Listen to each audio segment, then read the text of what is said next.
विद्यार्थी काय बोलतात, विद्यार्थ्यांना नेमकं ते काय मार्गदर्शन करतात, या सर्व आंदोलनाला कशा प्रकारे सपोर्ट करण्यासाठी ते काय जंतर मंतरवर उभे राहणार हे पाहणं महत्वाचं आहे. मात्र राहुल गांधी गेल्यामुळे आता पुन्हा काँग्रेसची संपूर्ण ताकद आहे की या आंदोलनाच्या मागे उभी राहील हे म्हणणं वावगं ठरणार नाही. मात्र याला कुठे राजकीय वळण लागता कामा नये याची देखील दक्षता आता विद्यार्थ्यांना किंवा इतर जे सपोर्ट करतात ते राजकीय पक्षांना घेणं गरजेचं आहे. किंवा एखादा मुद्दा जो आता हा जो परीक्षेचा मुद्दा आहे किंवा आंदोलनाचा विद्यार्थ्यांनी घेतलेला जो पवित्र आहे याला जर राजकीय वळण मिळालं तो मुद्दा. सुरुवातीला जेव्हा हे आंदोलन सुरू झालं, सोनम वांगचूक उपोषणाला बसले, तेव्हा विरोधकांचा फारसा असा पाठिंबा या आंदोलनाला आपल्याला पाहायला मिळाला नव्हता.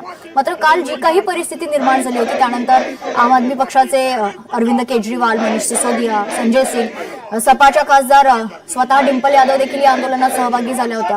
आता शरद पवार देखील थोड्याच वेळात या विद्यार्थ्यांना भेटण्यासाठी त्या ठिकाणी दाखल होणार आहेत आणि आता राहुल गांधी देखील स्वतः मैदानात उतरलेले आपल्याला पाहायला मिळतं. एकंदरीतच काल जी परिस्थिती निर्माण झाली होती त्यानंतर आता विरोधक आक्रमक झाल्याचं चित्र पाहायला मिळतं. नक्कीच सर्वच विरोधक जे आहेत ते या आंदोलनाला सपोर्ट या आधी देखील करत होते. जसं मी आधी म्हणालो की सोशल मीडियाच्या माध्यमातून विद्यार्थ्यांना सपोर्ट करण्यासाठी सातत्याने सोशल मीडियाचा वापर केला जातो, सपोर्टही केला जातो. मात्र काल पासून अधिवेशन सुरू झालं, या अधिवेशनात पहिलं जर आपण पाहिलं तर विरोधक चांगलेच आक्रमक झाले होते.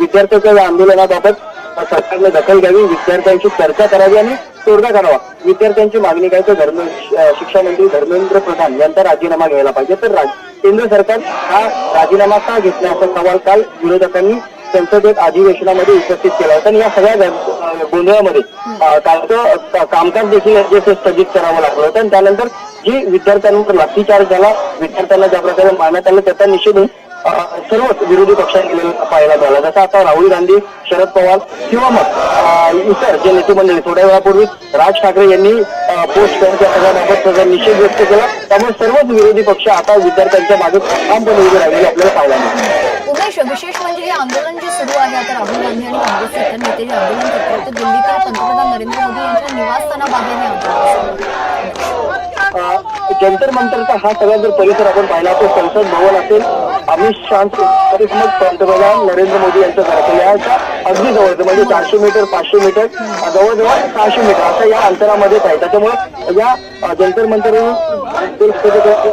किंवा त्या रस्त्याने अजून गेलं तर नक्की पंतप्रधानांचं घर असेल, गृहमंत्र्यांचं घर असेल यांच्या अगदी हाकेच्या अंतरावर. त्याच्यामुळे हे सर्व हा सगळा परिसर हा हाय अलर्टवर आहे आणि त्यामुळे त्या सगळ्या परिसरामध्ये परत पोलिसांची सुरक्षा आणि त्यांचा कुमक जे ते सातत्याने वाढवली जाते.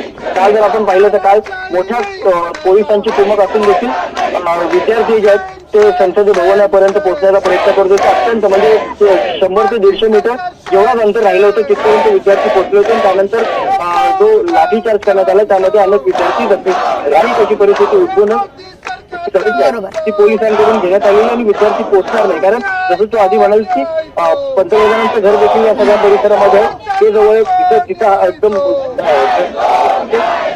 घराच्या परिसरात कडक सुरक्षा आणि संसदेत कडक सुरक्षा तिथं विद्यार्थी याची दक्षता स्पेशल फोर्स असतील किंवा पोलीस असतील त्यांच्याकडनं घेतली जाते.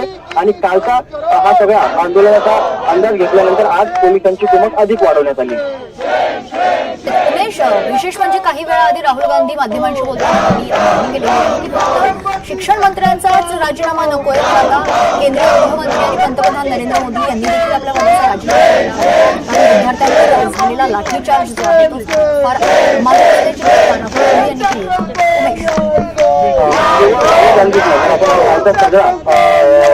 सगळी घटना जर पाहिली तर घटनेतून अनेक विद्यार्थ्यांनी देखील हीच मागणी केली. याआधी ज्यावेळेस जंतर मंतरवरला आंदोलन सुरू झालं त्यामध्ये धर्मेंद्र प्रधान यांच्या राजीनाम्याची मागणी केली होती. मात्र ज्या प्रकारे सोनम यांना त्या आंदोलन स्थळावरून उचललं, हॉस्पिटलमध्ये टाकण्यात आलं याचा राग विद्यार्थ्यांमध्ये होता. त्यामुळे आता आम्हाला फक्त धर्मेंद्र प्रधान यांचाच राजीनामा नको तर आम्हाला पंतप्रधानांचा राजीनामा हवा. पंतप्रधानांचा राजीनामा म्हणजे पूर्ण सरकार पडणार आणि वेगळं सरकार आहे याची मागणी केली जाते आणि तीच मागणी आता कुठेतरी विरोधक जर पंतप्रधानांचा राजीनामा हे सरकार आता नको आहे अशा प्रकारचा पवित्र विरोधकांनी घेतला. याआधी विद्यार्थ्यांकडून देखील घेण्यात आला होता आणि जर आपण पाहिलं तर 2 दिवस आधी ज्यावेळेस मुंबईमध्ये उद्धव ठाकरे यांनी या सगळ्या संदर्भात आंदोलन केलं होतं, त्यांनी देखील त्यांच्या भाषणाची सुरुवात करताना हेच म्हटलं होतं की आता फक्त आम्हाला धर्मेंद्र प्रधानांचा राजीनामा नको, तर आम्हाला आता पंतप्रधानांचा राजीनामा हवा, आम्हाला हे सरकार बदलायचे.